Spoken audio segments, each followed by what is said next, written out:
فاسألوا أهل الذكر إن كنتم لا تعلمون. Tanya jawab. Jawab secara ilmiah. Jika tidak boleh berbicara sesuai akal dan pikiran kita, bagaimana cara mengamalkannya? Sampaikanlah walaupun satu ayat. Sampai kata Rasulullah, balighu anni walau ayah. Sampaikan dariku walaupun satu ayat. Ayat yang dimaksud yang sudah antum pelajari. Ini ayat makkiyah atau madaniyah. Ini ayat mansukh atau tidak. Bagaimana penafsiran Rasulullah terhadap ayat ini? Bagaimana penafsiran para sahabat terhadap ayat ini? Bagaimana penafsiran para ulama terhadap ayat ini? Antum sudah pelajari ini ayat, paham betul, baru sampaikan. Adapun antum comot satu ayat, tafsirin pakai otak sendiri, bisa sesat antum, akhi. Karena untuk menafsirkan ayat itu butuh kemampuan ilmu, tidak? Iya.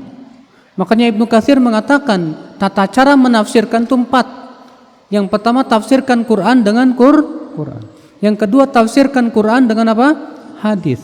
Yang ketiga, tafsirkan Quran dengan apa? Pemahaman para sahabat. Yang keempat, tafsirkan Al-Quran dengan apa? Penafsiran para tabi'in. Kalau 4 ini tidak ada, kata Ibnu Katsir, kembalikan kepada bahasa Arab yang fasih. Nah, sekarang antum mau nafsirin Quran, bahasa Arab aja kagak bisa, hadis nggak pernah baca, terus antum tafsirin menurut saya, ente siapa?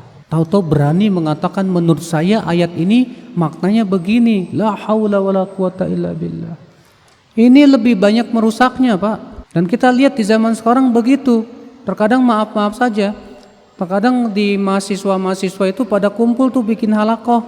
Kemudian ditanya, menurut kamu ayat ini maknanya apa? Menurut kamu, kemudian disimpulkan, kesimpulan para juhala. La ilaha illallah. Hasan bahas tafsir Ibnu Katsir, selamat. Adapun kemudian mencabut ayat, kemudian menafsirkan dengan akal. Makanya kata Ibnu Katsir apa? Wa amma tafsirul Quran bi mujarradir ra'yi fa haram. Adapun menafsirkan Al-Quran sebatas dengan akal, itu hukumnya haram.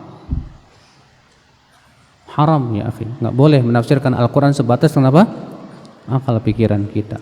Makanya kalau antum berkata kalau kita tidak boleh berbicara dengan akal dan pikiran, bagaimana dengan mengamalkan sampaikan dariku walau satu ayat? Berarti akal pikiran antum itu harus dibekali ilmu dulu tentang ayat tersebut.